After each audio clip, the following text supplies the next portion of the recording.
Whoops. So this recipe only makes 2 molten lava cakes, and first I'm just going to prepare my ramekins. These are 4-ounce ramekins, and I'm just taking a stick of butter and rolling that around in the ramekins just to get some butter on every little inch of that ramekin. This is so that our cakes will come out nice and clean after they're baked. So now you're just going to take just about a tablespoon of that cocoa powder, put it into your ramekin, and then pick that ramekin up and roll it and smack it to get the cocoa powder to stick to that butter and coat all of the inside of your ramekin. This is just so that the cakes don't stick when they come out of the oven. So any excess cocoa powder that you have, you can just put in your other ramekin and repeat the process.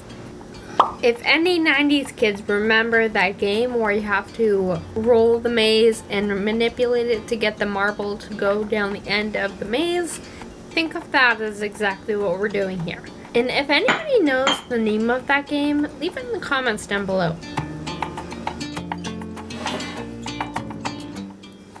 Now we're going to melt our butter and our chocolate chips. I use chocolate chips here, but you really want to use baking chocolate because chocolate chips have stabilizers in them that make the melted chocolate a little bit thicker. And for a recipe like this, you really want it to be a little bit more thin so that the lava will ooze out a little bit better. This is really just for aesthetic purposes, so you can do what you want. Really, the taste doesn't change very much. I just want to show you the difference. So this cake was made with chocolate chips instead of baking chocolate, and the molten lava in the center is still pretty molten, but it's just thicker so that it doesn't flow as well.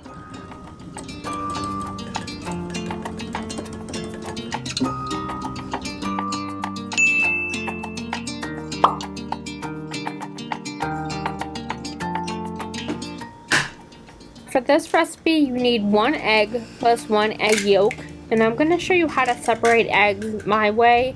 It makes me a little crazy when I see people jiggle the yolk back and forth between the shell because it can break that way. I'm going to show you how I do it. So just crack your egg into a clean bowl,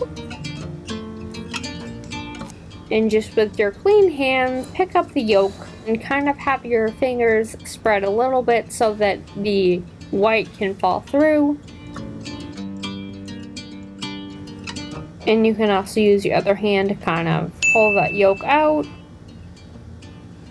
and then set it in your batter. Trust me, this way is so much better. Maybe the other way is more impressive and more technical, so if you're on MasterChef, then go with the jiggling the yolk between the shell. But if you're home baking and you just want to do it right, go with this. Trust me.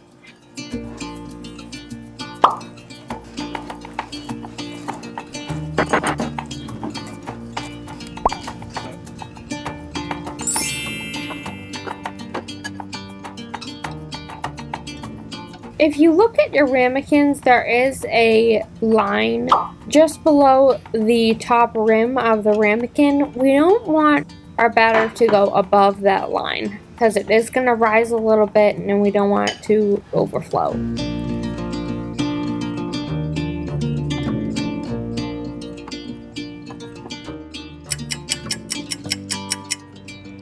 This is what it should look like when it's done.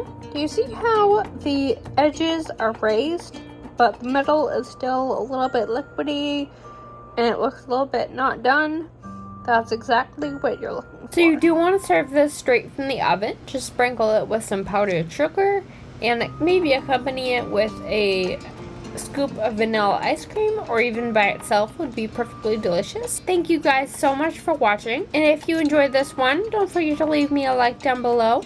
If you have any suggestions for what you would like to see next, don't forget to leave me a comment. Subscribe to make more messes with me, and I'll see you guys next time. Bye!